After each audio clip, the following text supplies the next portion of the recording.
So, what happens when the most powerful political office on the planet basically declares war on the very institution that's supposed to protect our economy from politics? Today, we're diving into a really high stakes battle that could literally redefine the future of the entire US economy. And it all kicks off with a statement that is, anything but subtle. This isn't just some friendly policy disagreement. No, this is a line in the sand. It's making it crystal clear that if you want to lead the world's most important central bank, your loyalty to a very specific economic goal might just be the price of admission. So, here's what we're going to cover. First, we'll look at this campaign against the Fed. Then, we'll dive into the push for that 1% rate and look back at some pretty scary parallels from the 1970s. After that, we'll see how the markets freaked out, how a crisis in Iran threw gasoline on the fire, and finally, what this all means for how we think about the global economy. Okay, so this whole thing, it quickly went way beyond just some public criticism. We're talking about something way more serious here. This was a full-on campaign of coercion, and it was aimed right at the heart of the Federal Reserve and its chairman. Now, this is where things get really wild. Look, presidents complaining about the Fed, that's not new. That happens. But using the Justice Department to threaten a sitting Fed chair with a criminal indictment, we're talking grand jury subpoenas over his testimony? That is a whole new level. It's an absolutely unprecedented escalation, and it suddenly injects personal, legal risk into decisions that are supposed to be about monetary policy. So why all the pressure? What was the goal here? Well, it really all boils down to one single number, a demand that completely challenges the entire mission of the Fed. 1%. That was the target.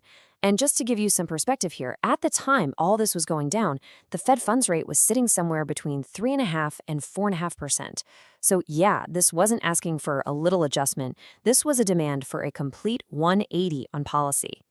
And right here, you can see the fundamental clash perfectly. The push for a 1% rate, that's all about short-term stimulus, right? Cheaper loans, boosting the stock market, juicing up growth, all things that look great on a political calendar. But the Fed, they have a totally different job. They have a legal mandate from Congress to do two things: keep prices stable and aim for full employment. And both of those things demand a long-term view driven by data, completely separate from the pressures of an election. This isn't just some abstract debate about rules and mandates. To really get why this independence is so important, we actually have to take a trip back in time to the pretty painful lessons of the 1970s. Okay, so let's be super clear about what we mean by central bank independence. This isn't about giving a bunch of unelected people unlimited power. Think of it more like an economic safety feature. It's like a firewall built to stop a politician from, say, cranking up the cheap money printer right before an election, only to have all of us pay the price with a massive inflation crisis right after. And we've seen this movie before. This is exactly what happened with President Nixon and Fed Chair Arthur Burns.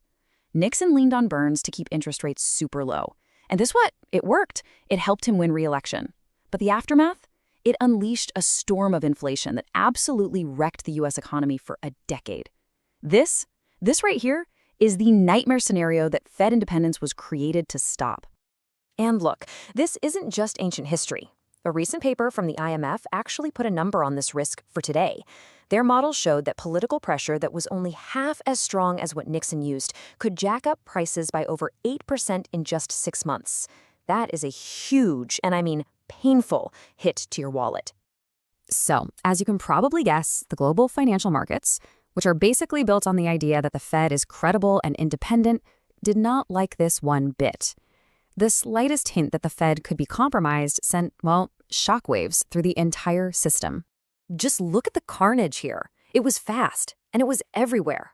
The US dollar, the world's reserve currency, dropped to a 3-year low. US bonds, the safe asset, people were dumping them. The stock market was all over the place, just massive volatility. And even things like Bitcoin took a nosedive, plunging over 30% as investors just ran for the hills. The market was screaming one clear message: a Fed that's not independent is a huge risk to everybody. So right when the markets are trying to deal with this crisis of confidence in our institutions, something else happens. A completely different kind of shock hits the world stage, and it was like pouring gasoline on an already burning fire. Think about it. The fight over the Fed was already shaking everyone's confidence. And then, bam, the world wakes up one morning to headlines about a massive military conflict erupting in the Middle East.